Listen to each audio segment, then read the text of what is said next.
I have done a lot of research on Fibonacci, and what I have found is that most of the traders use it completely wrong, which is the main reason they lose money. So, I will tell you insanely powerful Fibonacci strategy that will make you ton of money and also tell you a secret tip to avoid losses.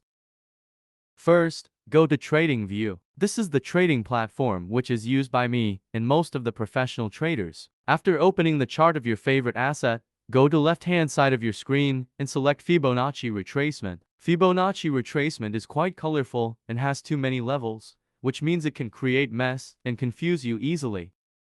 So first, change the settings of the Fibonacci. Copy all the settings I am showing you on the screen. Untick all the unnecessary levels. Just keep 5 of them which we are going to use, and also change the color of the levels according to your preference so that you can easily differentiate between different levels. Now, we are done with the settings. Let's talk about the psychology behind Fibonacci.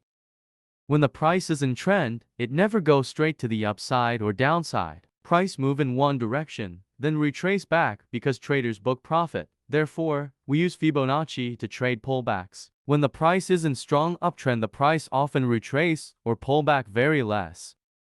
If you draw Fibonacci, then you can notice that during strong trend, price just touched 38.2 level before resuming the trend. When the price is not in very strong trend, then it often take deep retracement. Retracement between 0.5 and 0.618 level is considered as optimal retracement, and it is also known as golden zone, and this area is used as most of the traders. According to my experience, this area works best for retracements.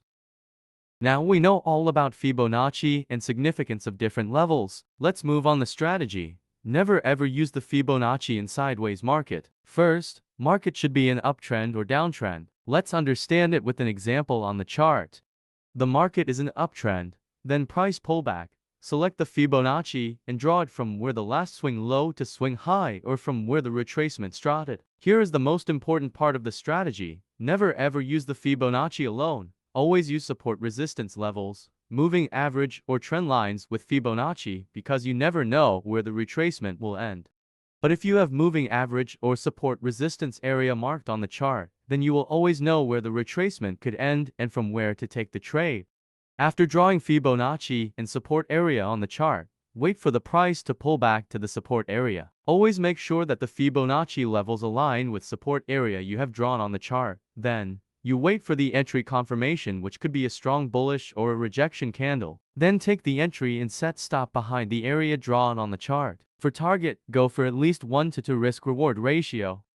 For bearish entry, draw the Fibonacci from swing high to swing low, then draw the resistance area on the chart. Wait for the price to pull back to the area aligning with important Fibonacci levels. In this case, moving average is aligning with the area. A trend line is also there, which make it very high probability trading setup. More confluences you add, higher the probability of price going in your favor. Wait for entry confirmation. As soon as the conditions are met, you take the entry and set the stop loss and target. Go and test the strategy by yourself on demo account and comment how it performs. And tell me what video should I make the next. I hope you have learned something valuable. Like and subscribe for more videos like this.